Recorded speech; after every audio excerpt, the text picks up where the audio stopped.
রাস্তা থেকে টানতে টানতে আমার জামাটা যে ছিঁড়ছে, সেই ছেলেটা একটা বর্বর মধ্যযুগীয় বর্বরদের মতো মেইন রোড থেকে টানতে টানতে 1 কিলোমিটার আমাকে নিয়ে গেল। ওই এলাকার মানুষগুলো এতটাই অমানুষ, একটা মানুষ ধরলো না, বাংলা ছবির মতো সবাই তাকায় তাকায় দেখলো। সমাজে যে এখনো এরকম হয়, ওরা কিসের ক্ষমতা একটা মেয়েকে মেইন রোড থেকে টানতে টানতে মারতে মারতে নিয়ে যায়, আমার সমাজের কাছে জানতে ইচ্ছা করে যে এটা কত বড় বর্বরতা, এই সাহসটা ওরা পেলো কই। শুধু এটা না, উনি ওই বিজলি মেয়েটার সাথে অবৈধ সম্পর্ক করে, ওই মেয়েটার মেডিকেল হোক। সমাজ ঠিকই আছে, মানুষের বিবেক মরে গেছে। তুমি ততক্ষণ মুসলিম নও যতক্ষণ তোমার হাত এবং জবান দ্বারা অন্য কোনো মুসলিম হেফাজত নাই। তোমার মতো যুবক যদি একবার অন্যায়ের বিরুদ্ধে রুখে দাঁড়ায়, তোমার সাথে 10 জন আল্লাহ দাঁড় করে দিবেন। তোমরা নিজেকে মুসলমান দাবি কখনোই করতে পারো না যখন দেখো তোমার সামনে একটি বোনের জামা টেনে হিঁচড়ে ছিঁড়ে ফেলতেছে। অপেক্ষা করো, তোমার মা বোনেরও এমন অবস্থা হয়ে যেতে পারে। তখন কি তুমি চুপ করে থাকতে পারবে?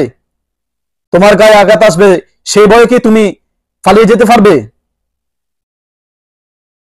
তোমার পাশে একটি বোনকে নিপীড়তা নির্যাতন করতেছে, তোমার পাশে একটি ভাইকে আঘাত করতেছে, তুমি চুপ হয়ে আছো। তুমি মুমিন নয়, তুমি মুসলিম নয়। তুমি নিজেকে মুমিন মুসলিম হিসেবে দাবি করতে পারো না, অধিকার নাই তোমার।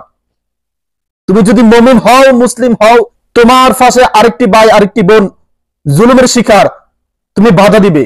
আর যদি তুমি বাধা না দাও, তাহলে তুমি নিজেকে মুমিন মুসলিম হিসেবে দাবি করতে পারো না। অন্যায়ের বিপক্ষে যদি রুখে দাঁড়াতে না পারো, তুমি কেমন মুসলমান, কেমন মুসলিম তুমি?